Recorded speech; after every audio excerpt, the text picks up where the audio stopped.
comment utiliser Zoom de façon optimale.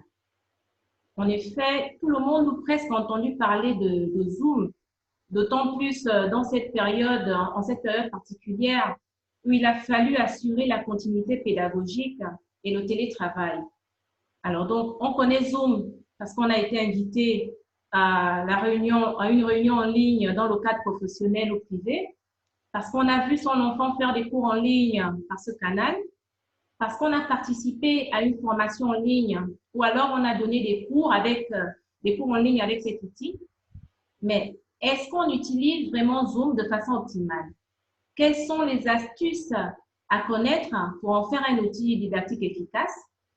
Pour répondre à ces préoccupations, nous avons organisé cette capsule en 4 points. Donc, le premier point, ce sera la présentation générale. Le deuxième point, comment changer l'avatar. Le troisième point, partager. Et le quatrième point, créer des groupes. Nous voulons que cette capsule se présente en fait comme une formation participante, c'est-à-dire que vous et moi, nous allons progresser ensemble. Donc, vous pourrez à chaque étape devant vos appareils, qu'il s'agisse de téléphone, d'ordinateur ou de la tablette, réaliser les actions que je vais décrire et essayer d'exécuter avec vous. Donc, merci d'avance pour votre collaboration. Alors, la présentation, au niveau de la présentation générale, vous voyez ici à l'écran, je vais vous présenter les interfaces de Zoom sur les deux outils qu'on utilise le plus, que sont le téléphone et l'ordinateur portable, pour les activités pédagogiques ou autres à distance. Alors, sur le téléphone, lorsque vous avez installé Zoom, on a cette présentation-là, globale, qui me donne diverses possibilités. Je peux avoir ici, par exemple, je vais essayer de... Je peux donc avoir une nouvelle réunion, tenir une nouvelle réunion. Comme je peux décider de rejoindre une réunion ou alors de programmer une réunion ou alors de partager l'écran. Donc, ça dépend de ce que je veux faire. Un peu plus bas, c'est-à-dire ici, j'ai la possibilité de créer sur réunion, ici, donc plus bas. J'espère que vous voyez les marquages. Et là, je peux commencer la réunion, c'est-à-dire envoyer une invitation ou modifier la réunion.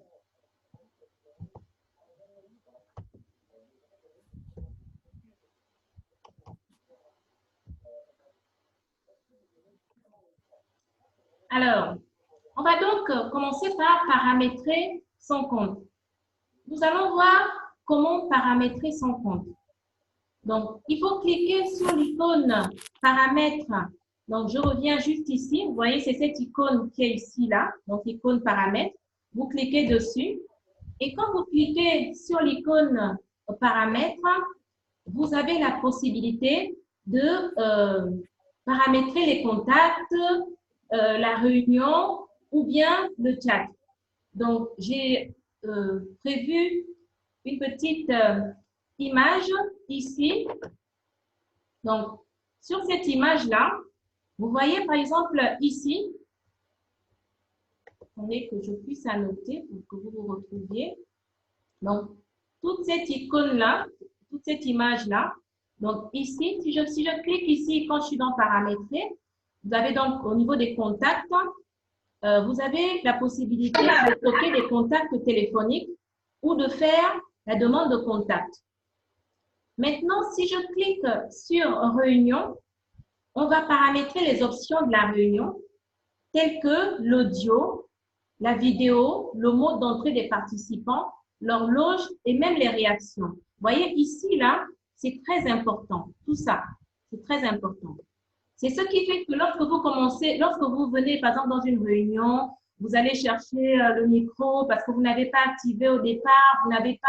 Donc, il y a pas mal de choses comme ça qui font que votre caméra tout de suite n'est pas activée. En fait, vous, dans votre compte, vous devez aller sur paramètres et puis vous allez activer. Donc, ici, les choses sont activées ou alors désactiver. Hein, les fonctions que vous voulez donner au niveau de votre réunion.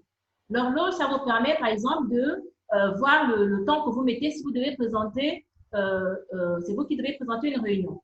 Par exemple, ici, quand on dit les réactions, ça c'est au niveau des réactions. Donc, les réactions, vous pouvez cliquer, lever le doigt comme a fait tout à l'heure Liliane. Vous pouvez applaudir et vous pouvez choisir la couleur en fait que vous voulez donner ici au niveau de vos réactions. Quand vous avez un compte Zoom, il est important de régler ces points avant le début de la réunion parce que lorsqu'on est en situation de communication, certaines manipulations peuvent être délicates et parfois même vous allez vous retrouver hors de la réunion. Donc voilà par exemple comment moi j'ai paramétré ici le compte. Vous voyez par exemple sur la droite ici, je mets toujours arrêter la vidéo. Je n'ai pas activé ça parce que je veux qu'en entrant la vidéo soit déjà opérationnelle. Mettre ma vidéo en miroir, toujours afficher l'aperçu de la vidéo. Donc ça, vous avez ça. Hein, donc vous réglez ça et vous paramétrez par rapport aux éléments qui vous sont proposés.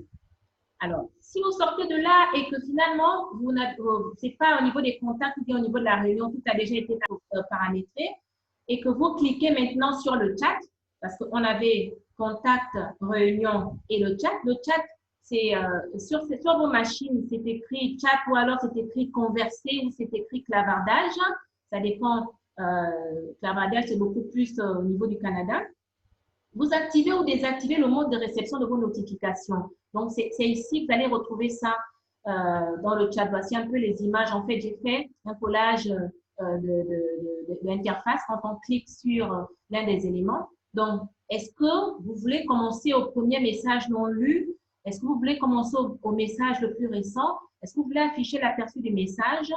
Ainsi de suite. Donc, c'est vous qui allez paramétrer et activer les notifications de vos messages et même le lien d'aperçu. Il faut parcourir toutes les possibilités qui vous sont offertes. Alors, donc, maintenant que nous avons paramétré le compte, nous allons voir ici, je vais commencer par tout effacer, nous allons voir comment programmer une réunion. Pour tenir des réunions instantanées ou les programmer d'avance. Hein, ça aussi, il faut savoir que si c'est vous l'organisateur, vous devez programmer la réunion. Vous pouvez la programmer bien longtemps à l'avance ou alors la programmer juste quelques heures avant. Donc, comment ça se passe pour programmer une réunion? Dans ce cas, vous cliquez sur l'icône « Programmer » qui apparaissait aussi en haut de notre première image. Là, vous aviez programmé. Et quand vous avez cliqué sur « Programmer », voici la page qui va s'offrir à vous. Alors, sur cette page, vous avez la possibilité de régler la date. Donc, programmer, ça vous donne d'abord la date. J'ai programmé la réunion d'aujourd'hui ce matin. Donc, c'était le 12/06/2020. Vous programmez au niveau d'ici l'heure. Donc, vous mettez l'heure ici. Hein. Donc, vous pouvez choisir de mettre l'heure ici. Par exemple, votre réunion va commencer à 19 h. Donc, 19 h. De 19 h, par exemple, à 20 h. Mais attention, il faut faire attention ici au fuseau horaire. Il faut bien choisir le fuseau horaire parce que si vous utilisez le mauvais fuseau horaire, ça peut vous balancer sur une heure qui sera, par exemple, de 6 h au morning ou 7 h au morning. Donc, ça veut dire que c'est 7 h du matin au lieu de mettre 7 h du soir, hein, PM. Donc, voilà. Et ici, on vous dit, par exemple, utiliser l'idée personnelle. Bon, pour des raisons de sécurité, souvent, on vous demande de laisser Zoom générer automatiquement l'idée de la réunion, hein, parce que pour éviter toute intrusion. Vous pouvez aussi rendre le mot de passe obligatoire. Donc, moi, je l'ai désactivé pour cette réunion-ci parce que je voulais que les gens puissent entrer sans qu'ils n'aillent dans la salle d'attente. Sinon, dans ce paramétrage-là de la réunion, vous pouvez cliquer sur l'icône « Mettre en salle d'attente » et puis les gens vont d'abord être en salle d'attente en attendant que vous les autorisiez ici à rentrer. Donc, soit vous rendez le mot de passe obligatoire, vous pouvez activer votre vidéo. Donc, ça, c'est ce qui est au niveau d'ici, vous voyez, tous ces éléments-là. Donc, activer la vidéo de l'organisateur. Donc, ma vidéo est activée. Activer la vidéo du participant. Donc, ici, c'est activé. Vous avez des options avancées. Vous pouvez regarder. Activer la salle d'attente, comme je vous disais. Mais moi, je l'ai décoché pour cette réunion. Autoriser l'accès avant la rentrée. Ça veut dire que si vous activez ce point, même si vous, l'administrateur, vous n'êtes pas encore là, les gens peuvent venir sur Zoom et puis déjà entrer dans la réunion et c'est plutôt eux qui vont donc vous attendre. Mais bon, pour des raisons de commodité, c'est peut-être mieux de ne pas activer la salle d'attente, hein, peut-être. Alors, autoriser l'accès à la réunion, enregistrer automatiquement la réunion, ça aussi, ça peut se faire, de le faire de manière automatique, hein, ou alors de demander les avis. Donc, vous pouvez, chacun peut activer ou désactiver sa caméra, même si c'est réglé ici. Et enfin, vous pouvez ajouter la réunion programmée à votre calendrier. Hein, donc, vous mettez ça à votre calendrier comme c'est ici pour que vous ayez des rappels soit par mail, soit par SMS. Et vous pouvez donc commencer la réunion. Donc, voilà un peu comment vous pouvez programmer ici votre réunion. On va maintenant voir le point suivant. Donc, il s'agit de commencer la réunion. On a commencé par paramétrer son compte. On a programmé une réunion. Maintenant, on va commencer la réunion. Effectivement, pour commencer la réunion, on nous invite à cliquer sur Nouvelle réunion. Donc, toujours l'image, la première image que j'ai projetée tout à l'heure. Vous allez voir ici que sur cette première image-là, vous aviez la possibilité de commencer une réunion. En fait, Zoom, sur les icônes principales, c'est-à-dire vous allez sur Zoom, vous avez des icônes, il faut bien savoir à quoi elles vont servir. Nouvelle réunion, rejoindre réunion, programmer réunion, partager réunion. Nouvelle réunion, ça veut dire que vous commencez une réunion de manière instantanée. Rejoindre réunion, ça veut dire que vous avez un lien d'invitation et vous allez entrer à partir de ce lien d'invitation. Programmer réunion, ça veut dire ici que vous la programmez d'avance et puis vous allez envoyer cette réunion par un lien ou alors partager. Voilà. Donc, sur le téléphone, voilà comment ça se présente. Donc, vous allez commencer une réunion, vidéo activée. J'ai effacé le numéro d'idée personnel. Vous allez commencer la réunion. Ou alors, vous allez pouvoir rejoindre la réunion. Alors, vous cliquez ensuite sur Commencer et votre réunion débute. Sur cette page réunion, vous pouvez profiter pour envoyer l'invitation et vous aurez la possibilité de le faire via Gmail, Yahoo, Messenger ou de copier le lien. Ça dépend de ce que vous voulez faire. Vous pouvez aussi décider de modifier la réunion. À ce moment, il vous faut reconnaître le paramétrage précédent ici. Hein, ça, c'est si vous voulez partager ici la réunion.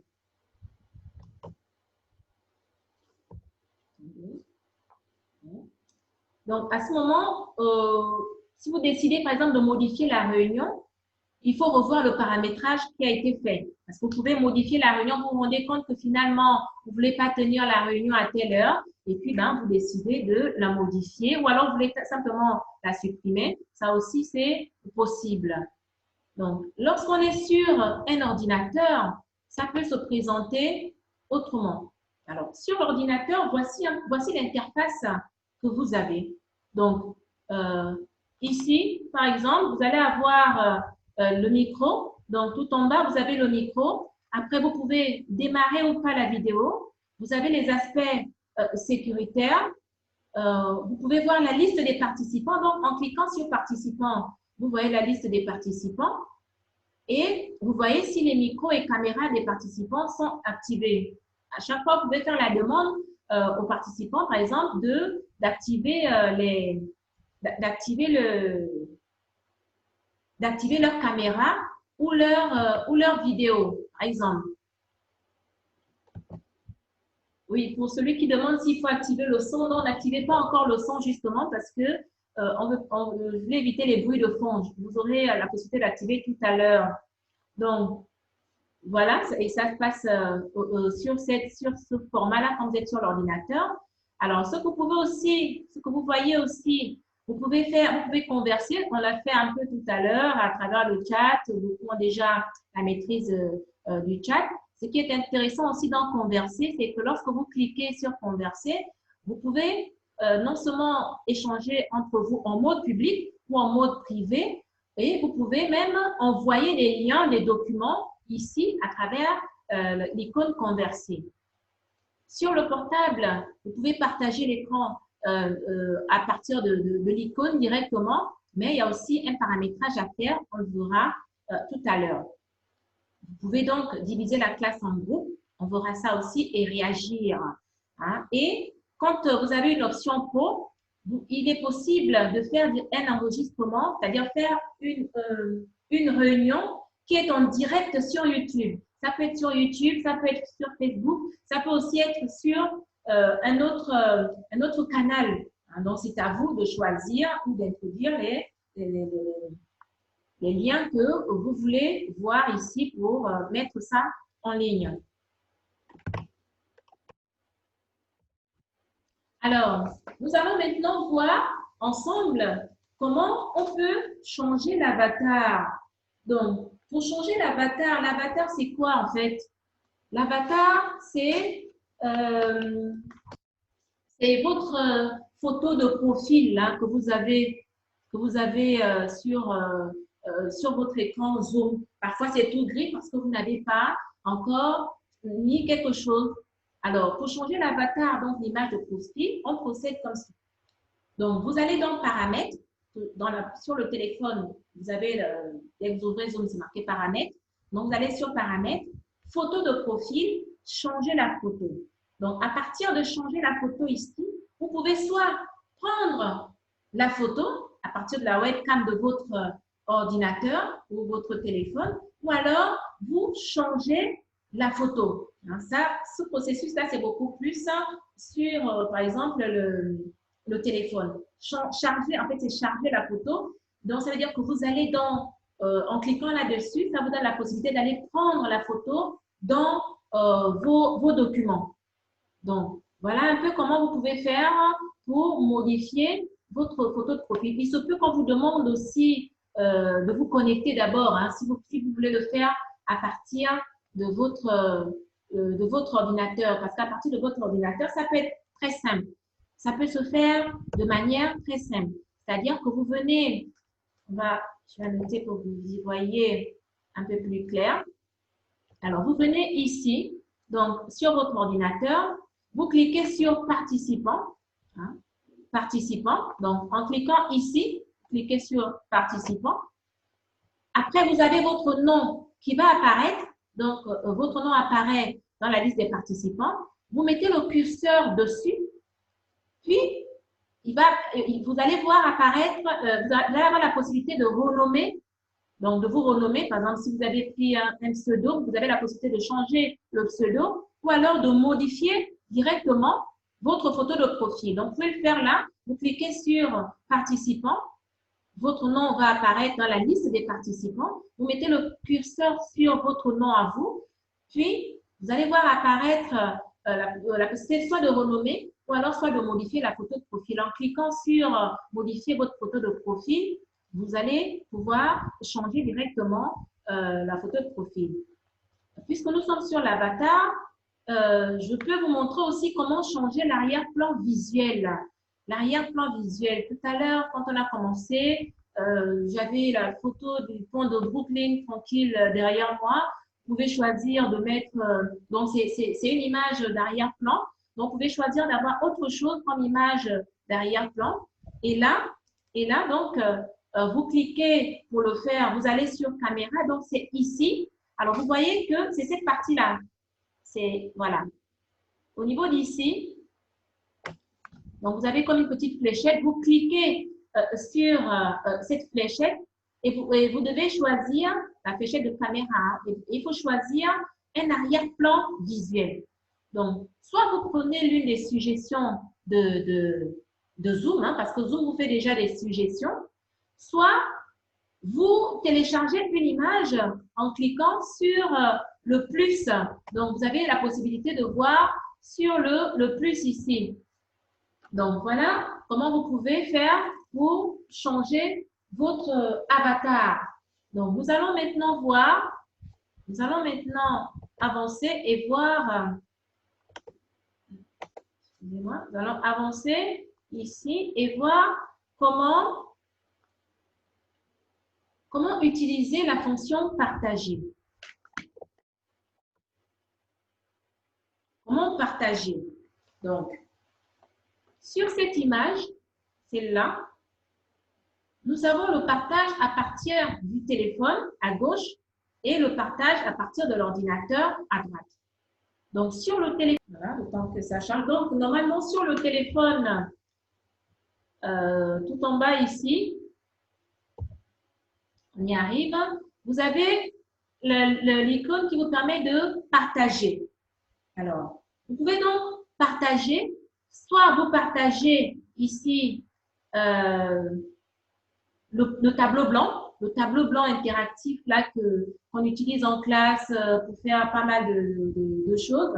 Soit vous partagez, vous essayez de partager l'écran, soit vous partagez des documents, des photos, des liens, votre boîte courriel. Le partage peut aussi se faire à partir de Google Drive, c'est-à-dire que vous allez chercher des éléments dans Google Drive que vous allez partager, ou alors à partir de OneDrive de Microsoft. Donc, maintenant, sur l'ordinateur, c'est beaucoup plus cette icône-là, cette icône qui est bien visible, partager l'écran. Mais attention, il faut au préalable, dans votre paramétrage, c'est-à-dire si c'est vous l'administrateur et que vous partagez, maintenant vous voulez donner à un participant la possibilité de partager, il faut paramétrer de sorte que, pas comme c'est fait ici, c'est-à-dire un participant à la fois peut partager. Si ce n'est qu'un participant, les autres ne pourront pas le faire. Mais si c'est plusieurs participants peuvent partager simultanément, vous cochez ici et après, ça peut se faire de manière simultanée. Donc, il faut cliquer sur l'icône partager l'écran, puis sélectionner une fenêtre, une application à partager, puis cliquer sur partager. Donc, il ne faut pas oublier de cocher les cases de partage du son de votre ordinateur et optimiser la vidéo plein écran. Sinon, votre partage, parfois les élèves vous diront ou vos interlocuteurs vous diront qu'on n'entend pas bien, le son n'est pas audible, ainsi de suite.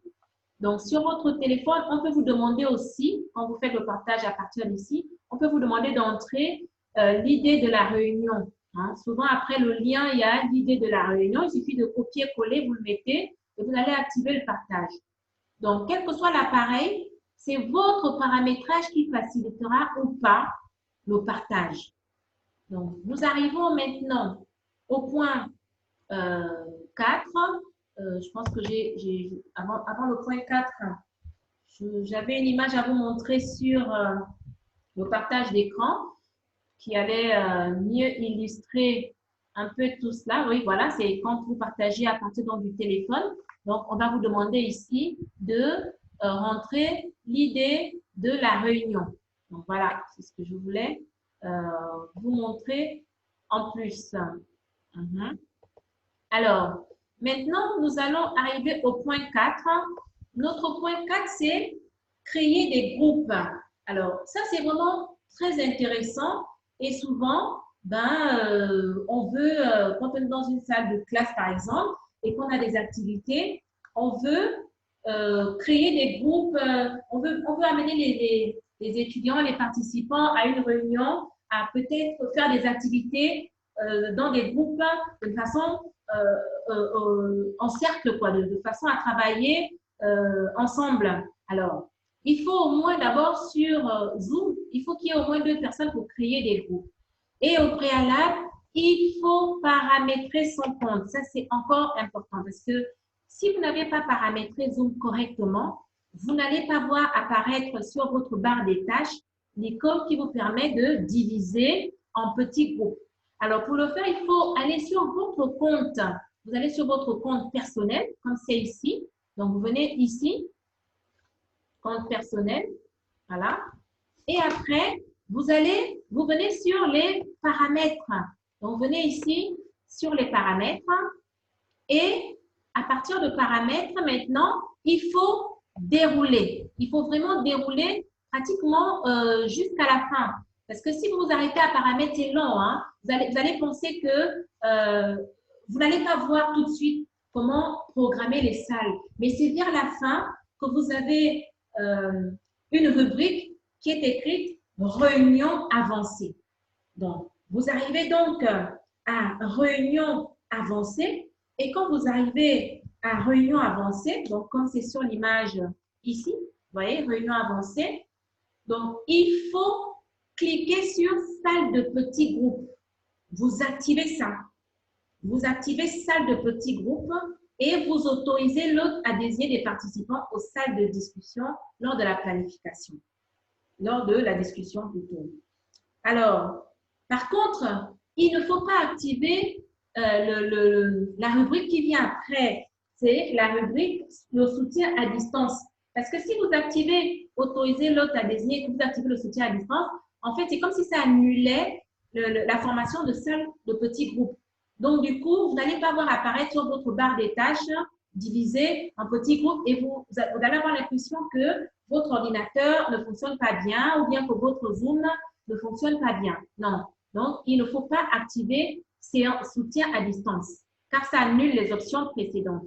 Donc, le paramétrage fait, cette fonctionnalité apparaît sur votre barre des tâches. Donc, c'est censé après apparaître sur votre barre des tâches. Donc, vous allez avoir divisé en petits groupes. Alors, maintenant, donc, on va se diviser en petits groupes. Mais je vais vous expliquer, c'est-à-dire vous allez vous retrouver affectés dans différents groupes. J'en ai créé comme 4 comme ça, je pense que ça peut le faire. Et par exemple, dans le groupe 1, voici ce que vous serez amené à faire. Dans le groupe 1, j'explique à tout le monde parce que en fonction du groupe dans lequel vous serez, vous allez simplement cliquer sur le lien qui vous sera envoyé dans Converser là tout à l'heure. Et puis, vous allez devoir faire l'activité dans ce groupe-là. Vous serez peut-être à 4 dans le groupe. Donc, ici, dans le groupe 1, vous allez, comment pouvez-vous interpréter cette image? Donc, il vous faudra interpréter l'image dans ce groupe. Donc, ça, c'est pour le groupe 1. Je vais déjà copier le lien et vous l'envoyer de sorte que vous puissiez travailler dessus. OK.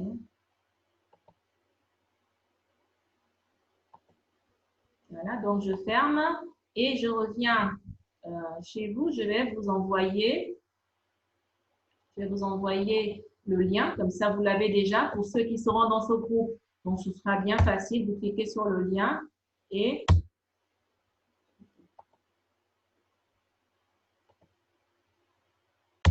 voilà, tout le monde va l'avoir. Ensuite, pour le groupe 2, donc j'explique d'abord les activités qu'on va mener dans les différents groupes. Comme ça, vous retrouvez. Alors, ce qui est intéressant dans cette pratique, c'est que lorsqu'on a divisé un groupe, après l'enseignant ou bien l'administrateur peut circuler d'un groupe à un autre. Comme dans une salle de classe, vous allez pouvoir vous mouvoir pour voir ce que les gens font à l'intérieur des groupes. Alors, l'activité du groupe 2, ici, elle est assez ludique. Donc, vous avez des mots cachés et vous devez trouver les mots qui sont cachés ici à partir des images. Donc là, j'ai pris des images qui représentent un sport. Par exemple, ici, ça c'est, on peut imaginer que ça, ici, il s'agit par exemple de la Formule 1. Hein, que là, il s'agit peut-être du baseball. Hein, qu'ici, c'est le tennis. Ici, c'est le tennis. Hein, ici, c'est l'athlétisme. Là, c'est le karaté, ainsi de suite. Donc, vous imaginez d'abord, je ne vais pas tout vous dire, hein, c'est le rapide secret. Donc, vous avez 10 images. Donc, il y a donc 10 mots, 10 noms de champions. Donc, chaque image représente un nom de sportif. Le nom, pas le prénom. Donc, ce sera à vous de retrouver ça dans les mots cachés ici. Voilà. Donc, pareil aussi pour le groupe 3. Donc, voici au niveau du groupe 3. Au niveau du groupe 3, c'est une autre forme d'activité. Donc, ici, je vous ai donné un tutoriel de Sciences Po sur Zoom. Et puis, vous allez devoir le parcourir ensemble et puis voir si par rapport, par exemple, à ce que j'ai présenté, est-ce qu'il y a des questions, est-ce qu'il y a des incompréhensions? Et ensemble, vous allez voir un peu ce que vous pouvez faire ici. Voilà. Donc, vous allez donc pouvoir discuter sur, le tutoriel. Voilà. C'est un échange sur le tutoriel. C'est uniquement ça. Alors, le groupe numéro 4, quant à lui, eh bien, le groupe numéro 4 va répondre au formulaire qui se présente sous vos yeux. Donc, vous aurez comme ça, dans chaque groupe, à peu près à peu près 5 minutes. Hein, ça ne va pas prendre grand-chose. Ici, par exemple, c'est 2 petites questions. Donc, c'est 2 questions. Et vous aurez à répondre à ces questions-là. Donc, vous aurez à répondre à ces questions. Et voilà, après, je reviendrai sur les différents groupes. Donc, je vais circuler d'un groupe à un autre pour voir un peu ce que vous faites. Donc, voilà, je vous ai expliqué ce que j'attends de vous dans les différents groupes. Maintenant, je vais arrêter le partage d'écran pour pouvoir faire ça, je vais arrêter le partage d'écran pour pouvoir faire les groupes ici. Donc, je viens sur ma plateforme initiale et puis je vais diviser en groupes. Donc, je vais affecter les 14 dans 4 groupes. On a dit 4 groupes. Et puis, vous allez vous retrouver automatiquement. Je vais le faire de manière automatique. Chacun va se retrouver dans un groupe. Et vous allez simplement cliquer sur comment dire ça, le lien qui concerne votre groupe. Voilà, il y a que le groupe. Alors, c'est bon?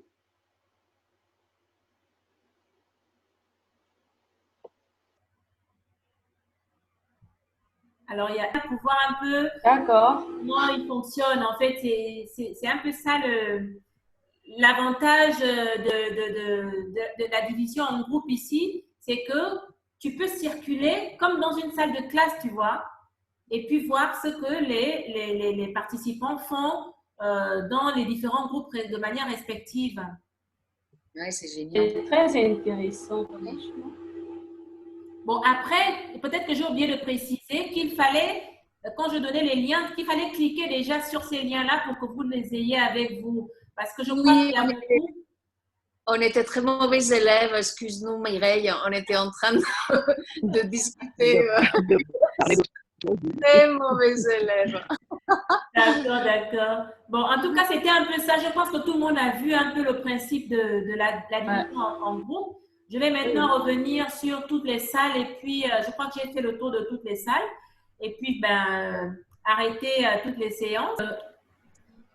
Voilà, en fait, quand je présentais les groupes, il fallait tout de suite cliquer sur les liens pour que vous les ayez dans vos groupes respectifs. Donc, voilà, en fait, ce que je voulais présenter au terme de cette capsule formative sur Zoom et son utilisation de façon optimale. Donc, merci à toi, Mireille. Merci pour la qualité de cette présentation.